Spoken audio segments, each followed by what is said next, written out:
Humans are now hackable animals. You know, the whole idea that humans have, you know, they have this soul or spirit and they have free will and nobody knows what's happening inside me. So whatever I choose, whether in the election or whether in the supermarket, this is my free will. That question of surveillance, because it has been raised again by COVID-19. There are governments, both authoritarian and genuinely democratic, who are now united in a conviction that they need a much greater level of surveillance of their populations. Now, at the moment, it's about public health, but it could be about other things in the future. But what they want, in your phrase, is to get under the skin of their population so that they're surveilling them in the most profound ways, from body temperature to all sorts of other physical data, which automatically is going to be recorded. Everything from their movements to their breath is going to be recorded. Is that, in your view, taking the historical perspective, a power that we should right now be happy to invest in our government? Well, I'm not against surveillance per se. I think it's a very important technological tool that can help humanity fight against this epidemic and against future epidemics, and we need to use it. But we need to use it responsibly and carefully, so we don't end up losing our freedoms in order to get protection from epidemics. There is a huge danger of the rise of totalitarian regimes, worse than anything we've seen before. In the 20th century, you had totalitarian regime that monitored what people were doing, but they couldn't go under the skin and monitor what people were actually feeling and thinking. This was absolutely impossible. They didn't have the technology or the computing power to analyze all the data. Now, for the first time in history, it is becoming feasible to monitor everybody all the time, and not just what we do, but even what we feel.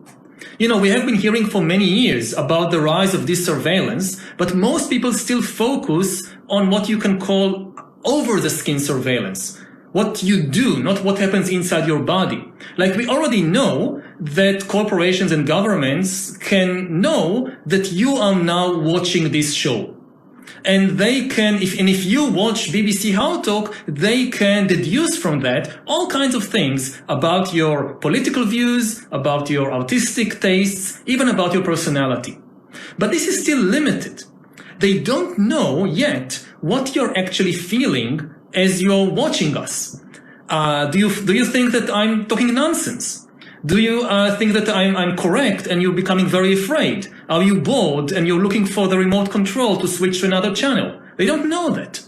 But once you have under-the-skin surveillance, you can know that. Because emotions and feelings are biological phenomena, just like fever. The same technology, if you wear a biometric bracelet that constantly monitors your body temperature, your heart rate, your blood pressure, and other biometric data, it can know if you have fever, but it can also know if you're angry, or if you're joyful, or if you're bored. It's all biological phenomena. Yes, and because this technology makes no real differentiation between the different aspects of what it can read about you, surely if we give up our right to privacy when it comes to our health, we are going to, in the end, give up our privacy when it comes to our thoughts and feelings as well, because they're on the same sort of physiological spectrum to a certain extent. Not necessarily.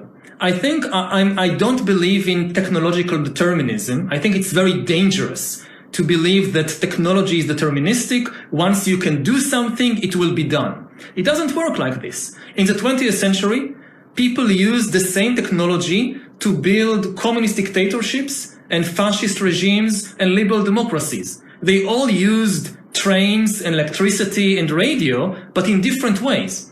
So this new surveillance technology that can go under the skin, it can do good things like improve our healthcare, and we can keep it focused on that and prevent its abuse.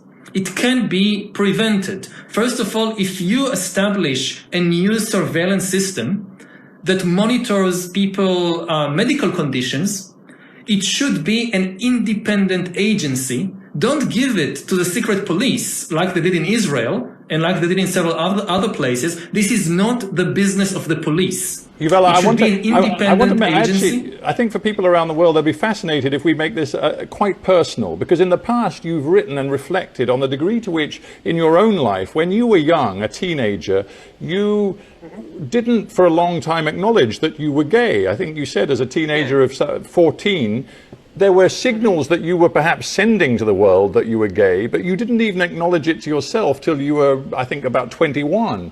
That is, you know, you were basically more interested in pictures of men than women, but you didn't really want to know, and so you didn't discuss it with yourself. And in a sense, these days, had you been looking at a computer and had your feelings and your key taps been recorded, in a sense, social media platforms, the data collection services would have known you better than you knew yourself. And I just wonder philosophically whether that's a good place that we are taking our species or a very bad place. It's a new place. I mean, again, it can do good things and it can do bad things. It's like, you know, it's like a knife. A knife you can use it to kill somebody. You can use it to save somebody's life if you're a surgeon in hospital, and you can use it to cut salad. The knife doesn't care. Now we have this unprecedented technology to get to know people better than they know themselves. This can be very helpful to them, not only in healthcare, but in many other cases. Just think about, you know, now that there is all this panic in the stock market. And you see the news, the stock market is down 8% in this morning. And you panic and you immediately pick up the phone to sell your entire portfolio. Just imagine that you have an AI sidekick, maybe on your smartphone, which is monitoring the signals coming from within your body, from your brain, and recognizing that you are now in panic mode. And this is, you know, a biological phenomenon. Very, very easy to spot that. And the smartphone tells you, wait a minute. We know from so much research, this is not the time to make big financial decisions when you're in panic mode. All right. Well, now, this is a kind of system that serves your interests. It collects data about what's happening in your body, not for the benefit of some corporation or government, but to serve you.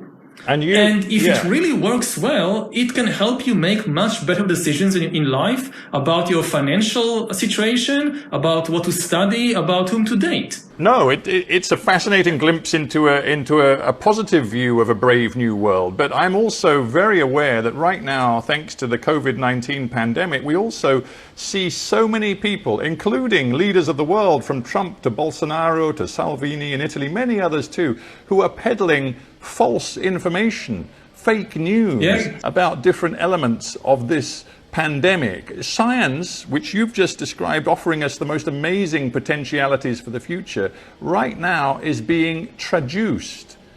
It is misinforming. I mean, we are being misinformed about the facts. How dangerous is that?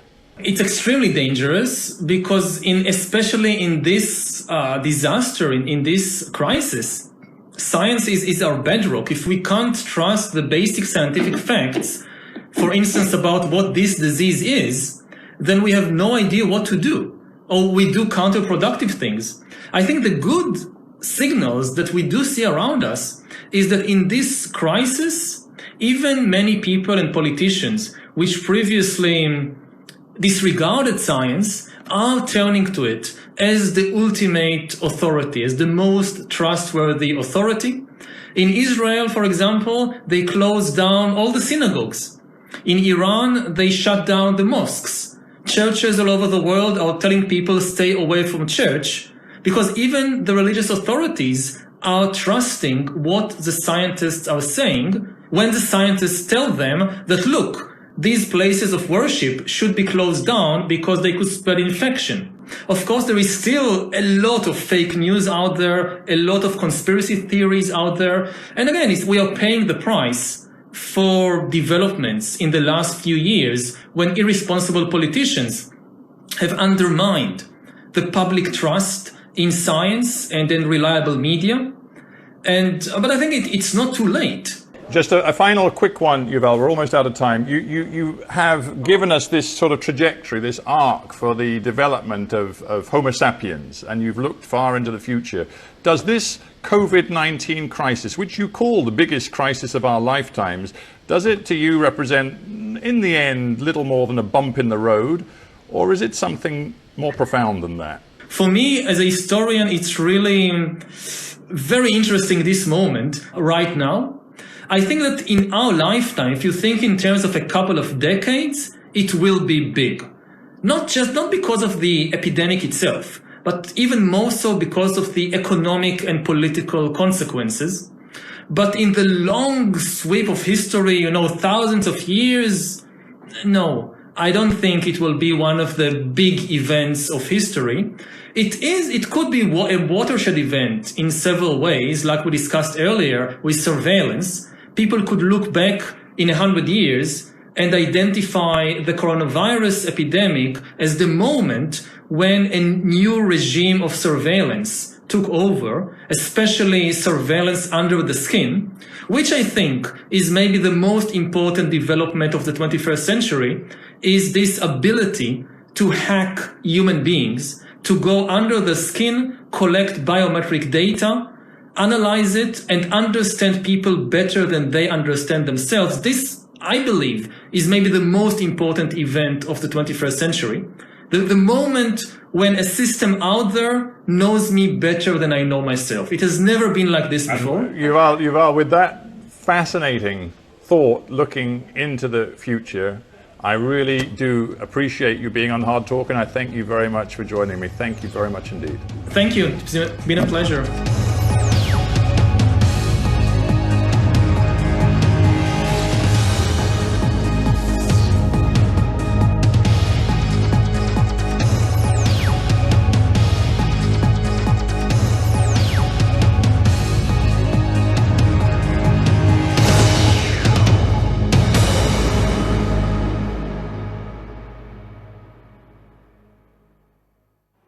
This danger can be stated in the form of a simple equation, which I think might be the defining equation of life in the 21st century. B times C times D equals R, which means biological knowledge multiplied by computing power multiplied by data equals the ability to hack humans. If you know enough biology and you have enough computing power and data, you can hack my body and my brain and my life, and you can understand me better than I understand myself. You can know my personality type, my political views, my sexual preferences, my mental weaknesses, my deepest fears and hopes. You know more about me than I know about myself. And you can do that not just to me, but to everyone. A system that understands us better than we understand ourselves can predict our feelings and decisions, can manipulate our feelings and decisions, and can ultimately make decisions for us. Now, in the past, many tyrants and governments wanted to do it, but nobody understood biology well enough. And nobody had enough computing power and data to hack millions of people. Neither the Gestapo nor the KGB could do it. But soon, at least some corporations and governments will be able to systematically hack all the people.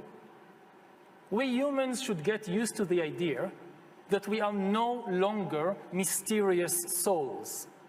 We are now hackable animals.